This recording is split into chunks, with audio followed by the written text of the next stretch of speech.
एक माँ अपने बेटे के साथ पुलिस स्टेशन जा रही थी।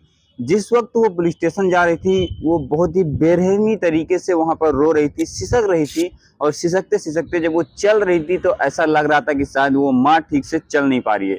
उस माँ की उम्र करीब 52 साल के आसपास होती है। उसका एक बेटा जिसकी उम्र करीब 22 से 24 साल के आसपास होती है, वो उसे पुलिस स्टेशन ले जा रहा होता है। पुलिस स्टेशन जाते वक्त उन्हें रास्ते में कई व्यक्ति दिखते हैं जो शायद उस महिला को सोच रहे थे कि आखिर ये महिला रोते हुए क्यों जा रही है। महिला जब पुलिस स्टेशन पहुंचती है तो वहां पर एक गार्ड मिलता है, जिससे पूछा जाता है कि कोतवाल साहब कहाँ हैं, मुझे कोतवाल साहब से मिलना है। फिर वो व्यक्ति भी उस महिला को देखता है कि बेरहमी तरीके से वो सिसक रही है, रो रही है। फिर वो व्यक्ति भी हैरान रह जाता है कि शायद इसको क्या ही जरूरत होगी, इतनी इमरजेंसी में क्यों है। फिर उसे पुलिस स्टेशन के पास बताता है कि मतलब अंदर जाओ, आपको कोतवाल साहब मिल जाएंगे। जब कोतवाल साहब के पास जाती है तो महिला वहां पर जोर जोर से चीखने लगती है, रोने लगती है, और उसकी सिसकियां जो है बिल्कुल बंद नहीं हो रही थी। फिर कोतवाल साहब पूछते हैं कि आखिर हुआ क्या है, मामला क्या है, आखिर ये तो बताओ, तुम क्यों रो रही हो, तुम्हारे साथ क्या हुआ, कैसे हुआ, मतलब बताओ तो कुछ सही, तब तो मुझे पता चलेगा कि आखिर करना क्या है मुझे। फिर वो महिला बताती है कि मेरे साथ रेप हुआ है। वो कहती है मेरे साथ रेप हुआ है। फिर जो कोतवाल था वो पूछता है कि किसने किया, तुम्हें पता हो तो बताओ, अगर नहीं पता है तो हम कोशिश करेंगे जानकारी के जुटाने की। फिर वो कहती है कि मेरे ही बेटे ने रेप किया है। नमस्कार, आदाब। मैं आप सभी को आज की जो सच्ची घटना सुनाने जा रहा हूँ, ये सच्ची घटना है राजस्थान की। राजस्थान का एक जिला है बूंदी। उस बूंदी जिले का एक छोटा सा गांव है। उस गांव में करीब ये घटना है 2 तारीख के आसपास, 2 सितंबर 2024 की है। जैसे ही कोतवाल ने ये बात सुनी, उसके पैरों तले जमीन खिसक गई। वो हैरान रह गया कि आपके बेटे ने रेप किया है। फिर कहीं ना कहीं ऐसा सुनने के बाद शायद हमें अपने ऊपर इंसान होने पर घिन आता है कि मैं इंसान कैसे हो सकता हूँ। क्योंकि हमारे जैसे इंसान जब इस तरीके का घटना करते हैं, एक माँ का पद, आप सभी को पता होगा कि एक माँ क्या होती है। एक माँ बचपन से लेके अब तक, बड़े होने से लेके बूढ़े तक, जब तक माँ जिंदा होती है, बच्चों के सिर पर हाथ फेरती है और उसे अपना बताती है, और वो यही कहती है कि हाँ बेटा तू मेरा है।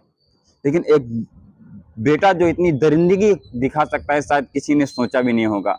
फिर जब दरोगा पूछता है तो शायद एक बार के लिए दरोगा को भी विश्वास नहीं होता, कोतवाल साहब को भी विश्वास नहीं होता। जब कोतवाल साहब फिर से पूछते हैं क्या आपके बेटे ने, आपके सगे बेटे ने किया है। फिर वो कहते हैं हाँ मेरे सगे बेटे ने, मेरे 2 बेटे हैं, एक ये छोटा बेटा है, एक बड़ा बेटा है, जिसने मेरे साथ ये घटिया घिनौना हरकत काम किया है। फिर उस आदमी को पकड़ने की तलाश पुलिस जो है अपनी टीम जुटाती है, और वहां पर टीम गठित करने के बाद वो पूरी आसपास के इलाके में फैल जाती है। पुलिस उसे ढूंढने की कोशिश करती है कि आखिर वो व्यक्ति कहाँ गया। फिर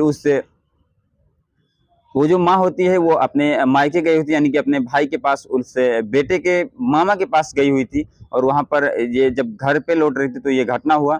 बाकी जब उस व्यक्ति को पकड़ा जाता है तो एक कहानी सुनाता है, जो कि कहानी सुनकर आप हैरान रह जाएंगे। उसकी कहानी जब उसे पकड़ा जाता है और सुनाता है, वो कहता है कि मैं नशे में था, और नशे में होने के कारण मैं काफी दिनों से पोर्न वीडियो देख रहा था, जो कि अलग अलग साइट्स पे होती हैं। जो विदेशी होते हैं वो इस चीज में ज्यादा इन्वॉल्व हैं, और जब वो देखता है तो उसे कहीं ना कहीं ये चीजें वहां पर देखने को मिलती हैं कि जो पोर्न वीडियो में जो दिखाया जाता है, उसकी जो कैरेक्टर्स होते हैं वो कहीं ना कहीं उनकी माँ होती हैं, उनकी बहन होती हैं। इस तरीके से वहाँ पर दिखाया जाता है, रिप्रेजेंट किया जाता है, उनकी बेटी होती है।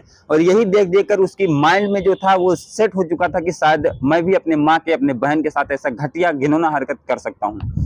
फिर ऐसा देख देख कर काफी दिनों तक वो देख रहा था, और उस दिन जब वो अपनी माँ को घर लेकर आ रहा होता है तो उसके पहले उसने ड्रिंक किया हुआ था, यानी कि दारू पिया हुआ था।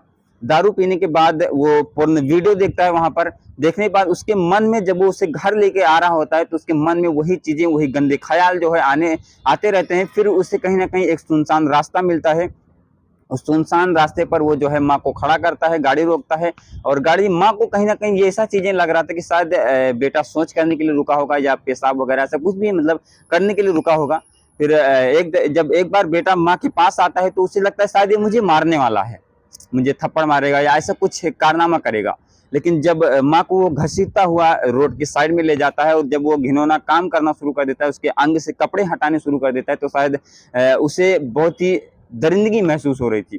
फिर वो माँ अपने बेटे के सामने हाथ जोड़ती रहती है, गिड़गिड़ाती रहती है कि बेटा मैं तेरी माँ हूँ, मैंने तुझे बचपन से पाला है, मैंने तुझे बचपन से चलना सिखाया है, शायद इसलिए मुझे छोड़ दे, लेकिन बेटे की हवस इतनी ज़्यादा बढ़ चुकी थी, उसके सिर में वही चीज़ें घूम रही थी, वो वीडियो में जो चीज़ें दिख रही थी वही उस वक्त उसके माइंड में घूम रहा था। इस वजह से उसने अपने माँ के साथ ही इतना घिनौना हरकत किया।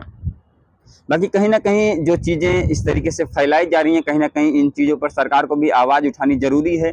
बाकी उस बेटे को बिना किसी सबूत के उसे फांसी की सज़ा, फांसी के फंदे पर जो है लटका देने की ज़रूरत है, क्योंकि ऐसे समाज में ऐसे लोगों को जीने का कोई अधिकार नहीं है कि जिन्होंने अपनी माँ के जो है अधिकार उनको नहीं समझा, उसे शायद इस दुनिया में जीने का कोई अधिकार नहीं है।